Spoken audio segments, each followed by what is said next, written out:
Selamat siang, welcome back to Jali Lovely Channel. Dan kali ini di sebelah gua gokil, ini adalah konten kreator yang sebelumnya gua mengenal dia itu dia bukan sebagai pengamat pertandingan atau prediksi hasil pertandingan, tapi sekarang dia main di situ.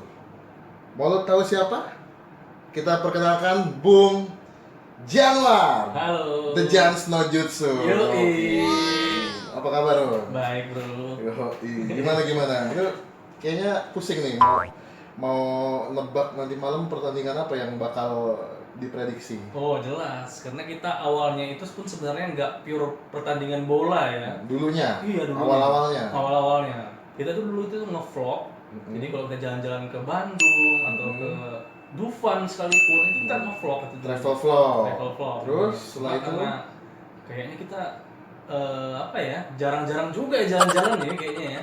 Iya, dan lu butuh dana ekstra. Dana yang lebih ya. Buat produksi konten. Jadi kita ganti konten jadi games. Kan hobi gue sebenarnya salah satunya itu adalah games juga. Ya. Jadi gue bikin konten games lebih mudah juga bikinnya. Cuma kok peminatnya lebih sedikit ya. Konten games itu pasarannya gila loh, tinggi banget penontonnya. Iya, harusnya seperti itu. Tapi mungkin karena udah saking banyaknya para konten kreator yang bergerak atau bikin konten di games, jadi itulah ke distract sama itu semua. Jadi di konten gua penonton gamesnya lebih sedikit. Oke, banyak nama-nama besar juga mungkin. Iya, nama besar juga sudah ada sebelum gua kan. Jadi kita membuat satu konten yang lebih interaktif lagi ke penonton dan banyak disukai oleh kaum pria maupun wanita, yaitu olahraga. Yang spesifik tentang bola.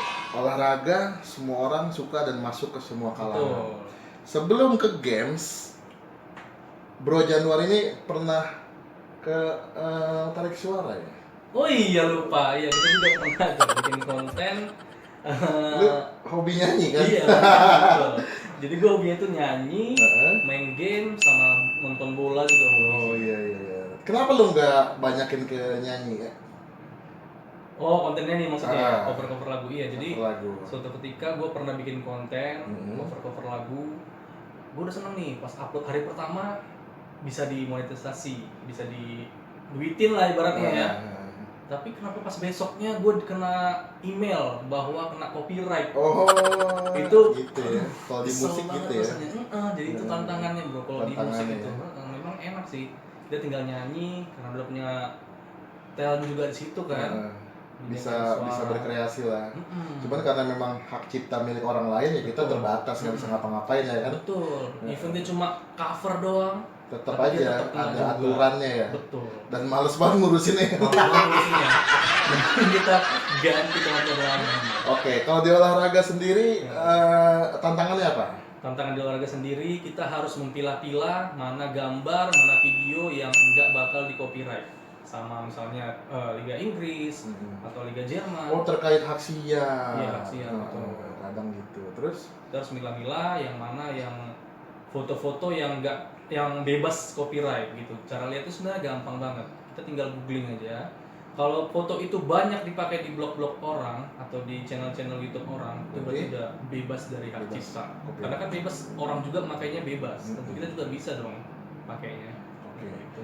Lu spesifik ke liga tertentu doang apa semua pertandingan? Kalau untuk liga, kita hampir semua liga ya.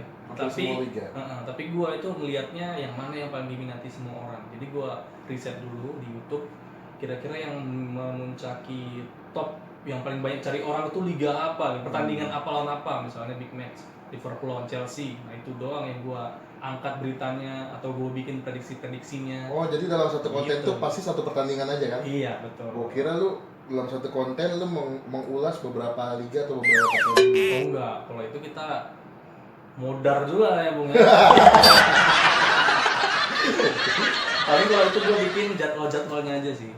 Jadwal pertandingan. Tapi kalau untuk ulasan khusus ke pertandingan big match yang benar-benar jadi bakalan orang tuh sentral nontonnya pasti kesini. Betul, banyak kan orang ke situ nontonnya gitu. Mungkin gue bikin prediksinya atau gue bikin highlightnya, beritanya kayak gitu.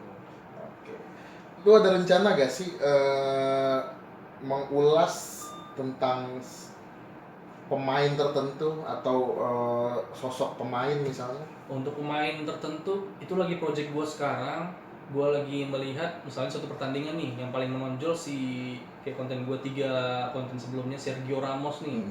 Itu gue bikin karena dia kurang beruntung pada pertandingan kali itu, dia gagal penalti 2 kali. Nah, itu gue ulas dia, gue bikin suatu drama-dramanya lah biar lebih menarik kayak gitu. Jadi itu masih project gue kedepannya sih.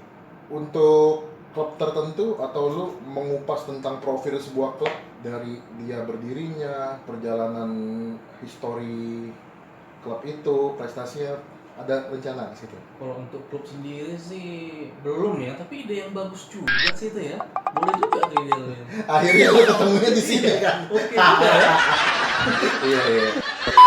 Dan kalau gua lihat kontennya juga setiap hari lu pasti upload konten terbaru terus kan? Betul lah. Berarti lu setiap hari harus ngikutin pertandingan dong? Oh jelas. Jadi kita kalau konten bola itu kita harus selalu update tiap hari, baca-baca berita yang terkini seputar apa yang main kemarin atau yang bakalan main nanti.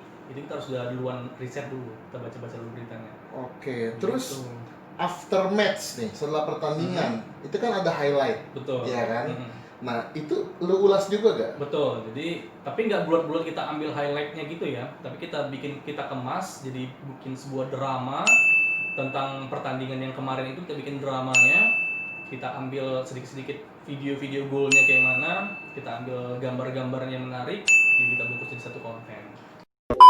Kalau mau cara gambarnya sebenarnya kita nggak perlu nonton semua pertandingan bola, kita tinggal nyari aja highlight pertandingannya, kita tonton gol-golnya kayak gimana, jadi kita bisa menceritakan golnya kayak gimana, gagalnya apa gitu. Supporter sepak bola Indonesia dikenal sebagai salah satu supporter paling fanatik dan paling besar di Asia Tenggara.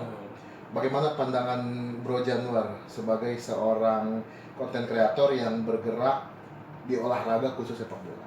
Oke, supporter di Indonesia itu betul kayak kata Jalil Lovely ini ya. Jadi memang sangat fanatiknya, saking fanatiknya itu bisa bikin lagu-lagu yang bikin semangati tim-timnya. Tapi satu yang kurang gua suka sih ributnya ini ya, terlalu agak anarkis lah yang dibilang. Dibandingkan di luar negeri, kita nggak pakai pagar aja. Kalau di luar negeri itu nggak pakai pagar itu aman gitu, jadi nggak ada ribut segala macam. Tapi kalau serunya lebih seru supporter Indonesia kali ya, lebih oke kayaknya dari lagu-lagunya, yel-yelnya, membakar semangat pemain, lebih oke sih, dan lebih dari segala penjuru ada supporternya.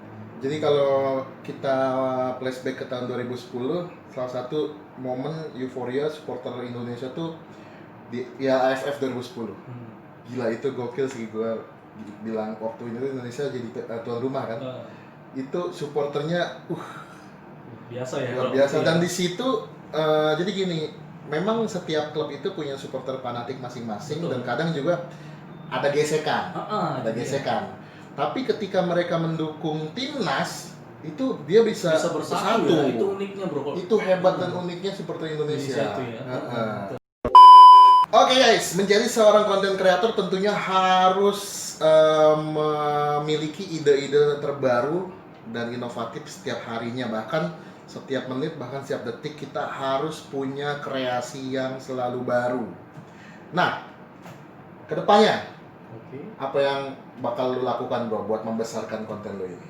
Oke, untuk kedepannya mungkin aku akan bikin konten-konten olahraga yang lebih interaktif lagi. Kayak yang tadi itu mungkin kita bahas sejarah klub-klub bola tertentu atau pemain-pemain itu. Kita bikin story-nya dari sejak awal dia direkrut di tim itu sampai dia sukses sekarang ini. Terus mungkin yang kedua, mungkin aku akan bikin juga konten game ya. Jadi di channel aku tuh mau bikin games dan juga olahraga, mungkin seru kali ya. Karena sering yang komen-komen itu sekarang kan udah jarang aku bikin konten games. Tapi masih sering juga komen-komen di konten gamesku itu gitu. Karena games itu sekarang masuk kategori e-sport loh. Iya betul, ya kan? Udah masuk ke e-sport ya. Betul. Masih sering juga komen di konten-konten yang udah lama gitu. Kalau udah lama kan. Nah, ada satu hal lagi yang menarik yang sekarang lagi hits. Lu bisa membahas tentang perjalanan histori sebuah stadion. Oh iya. Misalnya pergantian nama Stadion Napoli menjadi Stadio Diego Armando Maradona. Misalnya kayak gitu kan. Betul. Itu bisa tuh kalau misalnya lu mau kupas tuntas tuh. Betul. Bisa juga mungkin kenapa Stadion Inter Milan bisa sama dengan AC Milan. Nah, tetapi namanya beda. Namanya Kalau doang Milan yang beda. lagi main di situ namanya San Siro. San Siro. Tapi kalau Inter yang main namanya Stadion Stadion Meazza. Giuseppe Meazza. Itu Wah, menarik kan? menarik. Oke, pesan-pesan lu buat teman-teman yang nonton video ini dan mau menjadi seperti yang lu lakukan sekarang. Oke, mungkin kalau ada teman-teman yang mau jadi konten creator di YouTube, saran dari aku sih coba dulu awal-awal konten apa yang kalian suka atau hobi kalian apa. Nanti kalau kalian udah nemu yang menarik, mungkin bisa pilih satu atau dua materi konten yang sama gitu. Jadi itu aja yang kalian kembangin. Gitu. Jadi jangan pernah menyerah, tetap semangat, bikin konten-konten terbaik kalian. Yakin kalian pasti akan bisa sukses. Oke guys, itu bincang-bincang gue bersama Bro Januar yang punya YouTube channel The Jans No Jutsu ada di sini. Kalian bisa subscribe dan bisa tonton videonya dan jadi inspirasi juga bahkan buat kalian yang punya klub-klub kesayangan dan kalian yang maniak bola bisa tahu prediksi dan juga highlight pertandingan di konten tersebut. Jangan lupa di subscribe The Jans No Jutsu dan Jali Lovely. Oke, thank you guys. Kita balik lagi nanti di video berikutnya yang lebih seru. Terima kasih. Selamat siang.